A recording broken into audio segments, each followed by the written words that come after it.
Hi guys, John Picarello here. Today I want to talk to you about living in the land of opportunities.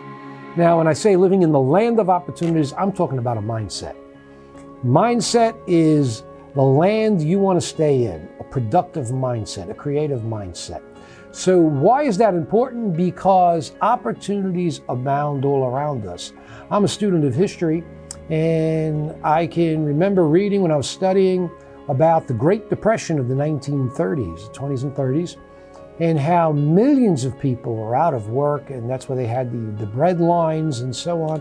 People waiting for hours and hours just to eat. And it wasn't that a meal, they were waiting on lines to get some groceries from some places because they would have starved to death if they didn't. It was so difficult to find a job. But yet, in the midst of the greatest, horrendous economic disaster our nation had known up to that time, there were people who were so creative that began some of the most powerful companies. And some of them were still with us today. The names may have changed, but had their origins in the biggest economic disaster the country had seen at that time. Why? Because they had a productive mindset.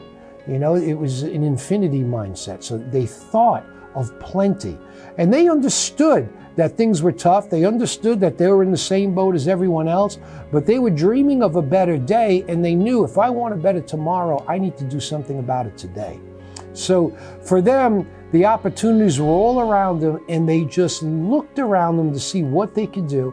And some of our biggest companies, in fact, some of the greatest restructuring of companies that went in as mediocre companies and came out as one of the top 10 companies during the Great Depression. So the possibilities are always around us, but they practice a non-attachment. They didn't get emotional about it. They didn't get negative about it. They decided, you know what, we need to do something about this. And how can we help the city we're living in? How could we serve the people we're living in? And that's what they did. They had to learn to recognize the opportunities. Opportunities don't always look like opportunities. As my partner Chad says, that sometimes opportunities look like problems. But keep in mind, problems are for the solving. The ones who benefit from the problems are the ones who solve them. It may be somebody else's problem, but if you solve them, you now have an opportunity. In fact, a lot of money is paid to problem solvers. Anywhere in the world, problem solvers are in high demand, because every time you solve a problem, you have now a dozen seeds of other opportunities. So some of the things you could do when it comes to being more productive in your thinking is recognize the obvious. So when you see a problem, you always have to think of two things.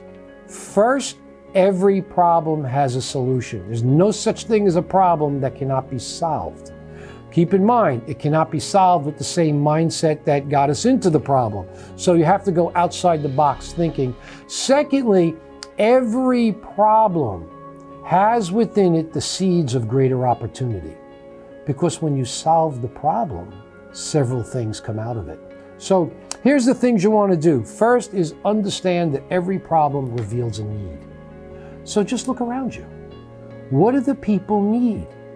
And then look for ways that you can provide it. Secondly, listen to the people around you. Listen to your friends, listen to your neighbors, listen to your competitors. Listen to what people are talking about. There's a clue on what needs are. And opportunities are all about meeting those needs. So learn to live with your ear to the ground, so to speak. Hear what people are talking about. And the third one is spotting trends. What's happening before your eyes? You know, just because something is bad doesn't mean that the trend is bad, because it might be the answer to a question. In fact, every time there are problems, every time there are voices in the negative, and you see it all over social media, well, it's not always troublemakers that are doing that.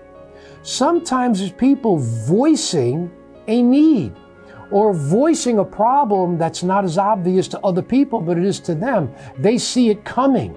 So listen to what people are saying, listen to the people around you, Discover what they need, ask questions, and more important, understand current events. What are the trends telling you?